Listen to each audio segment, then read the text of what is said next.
Bitter na bitter 'tong mga ano, mga kaalyado ni Digong saka kaalyado ni Baste Duterte kasi nga po, yung magiting na heneral na sasampalin daw ni Baste, hindi nasampal ni Baste.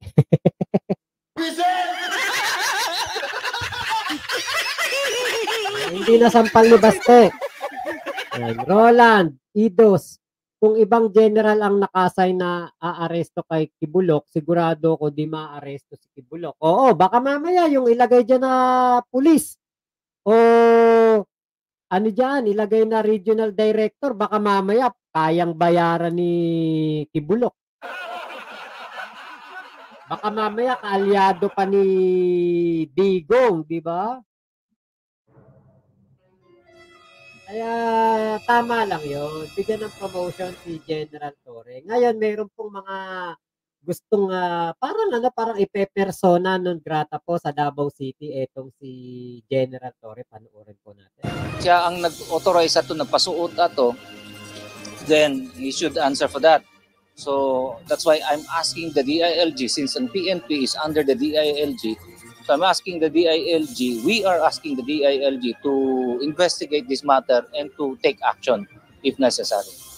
Hindi naman na kailangang imbestigahan eh. Hindi na kailangang imbestigahan. Ba't iimbestigahan pa si General Torre ni DILG Secretary kung, di ba, katulad niya na yan na nga oh, ipo-promote na nga eh. Ano pa bang kailangang i-ano diyan? Di ba? Ano pa ba kailangang patunayan diyan ni General Torre? Ipo-promote na nga. Bakit pa papaimbestigahan? Ultimo nga korte. Court of Appeals. Di ba? Hindi po mapahinto ang paghuli kay Kibuloc doon sa loob ng KOJC. Di ba? Hindi nga hindi nga mapatigil ng kahit sinong korte, ng kahit sinong abogado, ng kahit sinong judge. Ang ginagawa ni General Torre, so wala nang kailangan pang imbestigahan dito. Saka hindi niyo pwedeng gawing persona non grata ang isang magaling na pulis na hinuli lamang ang isang leader ng kulto, 'di ba? Ng manyakol, nakasuhan. Ano kailangan gawin? Hulihin. Ganun lang yun. Kailangan hulihin yung manyakol eh. Kaya po, trabaho lang yung ginawa niya. Dapat nga matuwa kayo. Bakit papaimbestigahan niyo pa sa DILG? Nais malaman ng Davao City Council kung bakit pinagsuot ng uniforme ng mga pulis ang ilang sibilyan noong kasagsagan ng operasyon sa compound ng Kingdom of Jesus Christ. Diyos ko, napakadali lang ng sagot dyan, mga sir. Mga boss, mga taga dyan po sa Davao City, hello po sa inyo, shoutout po sa inyo. Napakadali lang po niyan. Napakadali lang po niyan.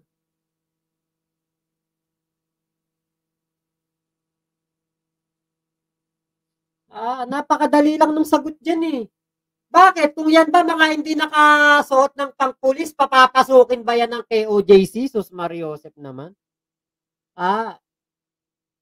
Hindi nyo ba nakita kung gaano ka sidhi ang pagpigil, pagharang diyan po sa mga pulis na pumapasok po sa KOJC.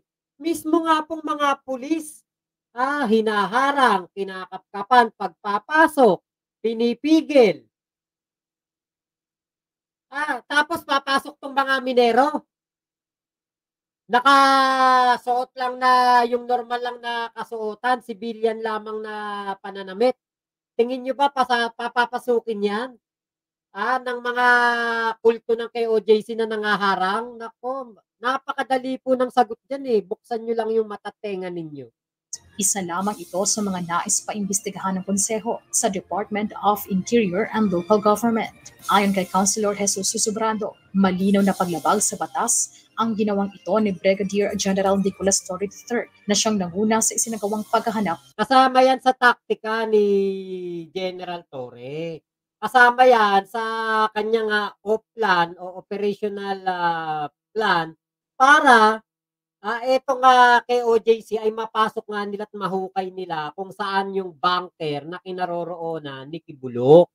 Napakadali lang ng paliwanag din, ba't mag-aaksaya pa ng panahon ng investigasyon? Kay Apollo Kibuloy. Una nang inamin ni General Torres sa Senate hearing noong September 6 na pinayagan niya ang pagsusuot ng PNP uniform ng ilang sibilyan na tumutulong umano para matagpuan ang nagtatagong KOJC leader. Binhi pa lang, clearly, as it was already admitted by the general, na siya ang nag-authorize ato. So, ang kundi dunay violation sa atong national law, revised penal code, and also sa local law na to. So, just because he is a general, does it exempt him from following that law? Hindi, exempt si General diyan. Ako tingin ko hindi to makakalusot yung ganitong mga investigasyon na to. Hindi to makakalusot kasi kung hindi sana pinipigilan ng mga kulto ang pagpasok ng mga kapulisan at ng mga magtatrabaho diyan sa loob ng KOJC, di sana walang gulo, walang away, walang komosyon na mangyayari. Makakapasok sila ng maayos, di hindi na kailangan paggamitin pa yun ng pulis tong mga maghuhukay o itong mga minero. Di ba ganun lang yun Common sense. Hinaharang ang pagpasok, di gumawa ng paraan si General Torre para makapasok sila. Binigyang diin din ni Councilor Susubrado na hindi basta ginagamit ang uniforme ng PNP dahil simbolo ito ng otoridad, disiplina at tiwala ng publiko. Samantala, hindi na rin kailangang ideklara na persona non grata sa General Torres sa Davao dahil tapos na ang operasyon. Ang kailangan aniya ay ang pagsagot ni Torre sa mga naging paglabag sa 16 na araw na KOJC operations sa Davao. Marisol Montaño. Puro kayo paglabag kung hindi ginawa yun ni General Torre, hindi po mahuhuli si Kibuloc. Yun lang ang pinakapunto doon. Kung hindi ginalingan ni General Torre, kung hindi niya pinapasok yung mga maghuhukay na yan doon, di sana, di ba, walang Kibuloc na nahuli. Mayroong nahuling Kibuloc dahil po sa pagpupursige ni General Torre. Di ba? Yun lang ang pinaka-simpleng dahilan dyan Yun lang ang madaling explanation dyan. Bakit parang hirap na hirap pa yata itong konsehal na ito? Wag nyo nang politikahin ang ginawa ni General Torre. Lahat yun, ginawa niya para mahuli ang puganteng pastong na itong si Kibuloc.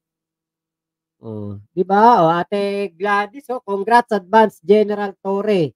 Kay Kuya Pogi, mga tutayan ng mayor, konsehal, kaya pala tahimik ang Davao, mga taga Davao, mag-isip-isip kayo. Malaki ang magagawa nyo upang mas maayos ang bayan nyo. Huwag makontento sa nakasanayan, lalo na kung mali. Ang mayo mo ang mayor mo ang paimbestigahan mo sa DILG dahil ayaw makipag-cooperate ang engineer department at ang munisipyo diyan. Yun. Baka mamaya kaya pala ayaw na paimbestigahan kasi alam na nila kung saan nagtatago etong si Pastong Kibuloc.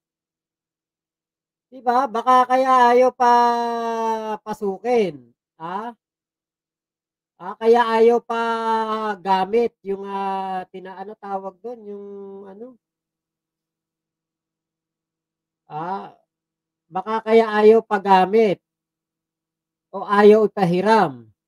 Yun pong sinasabing engineering plan. O yung ano ba tawag doon, yung plano.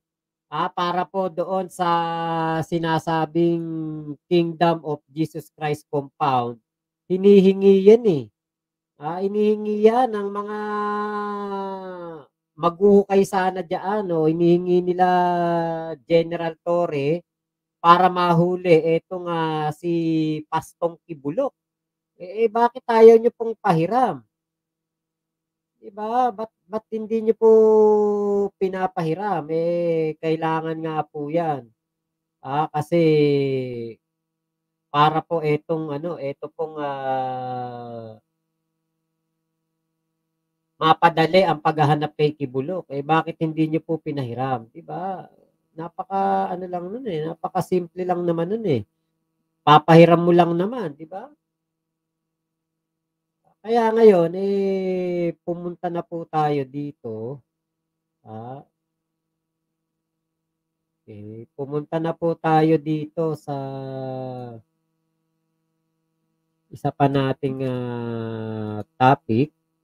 Okay, eto na. So, heto, naku, magjowa pala tong